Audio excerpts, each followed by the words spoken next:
নির্বাচনের আমেজ, টানা ৪ দিনের সরকারি ছুটি সব মিলিয়ে রাজধানী ছাড়ছে ঘরমুখো মানুষ। তবে উৎসবমুখর পরিবেশে ভোট দিতে ঘরমুখো মানুষের এই যাত্রায় বাদসাধে চিরসেনা ভোগান্তি। আমরা নবীনগর যাব, ভাড়া ঠিক কোথায়? 40 টাকার ভাড়া 150 টাকা করে দিতেও চাচ্ছে, তাও তো নিচ্ছে না। ছেলেপেলে নিয়ে খুবই ভোগান্তিতে আছি, যেতে পারতেছি না। বগুড়ার গাড়ি, পাবনার গাড়ি দেখেন সবই বেশি চাচ্ছে।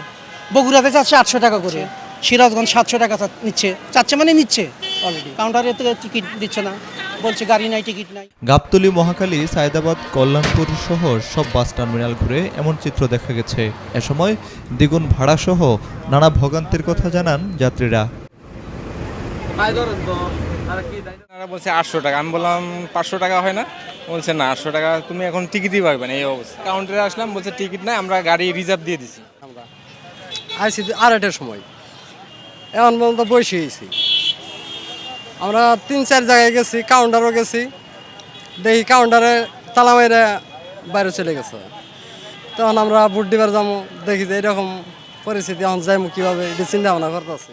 গাবতলীতে বাড়তি ভাড়া আদায়ের অভিযোগে ভ্রাম্যমাণ আদালত দুটি পরিবহনকে জরিমানা করে, তবুও থেমে নেই যাত্রীদের জিম্মি।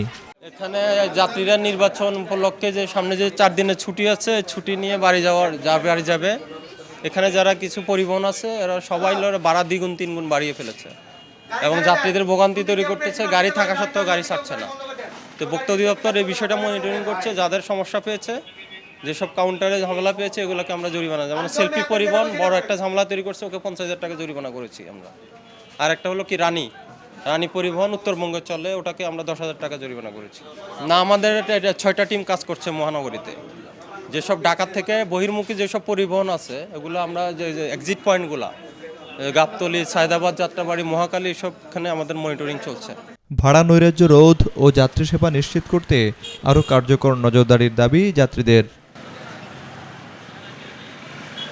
সত্য সরকার, বিনিউজ 24, ঢাকা।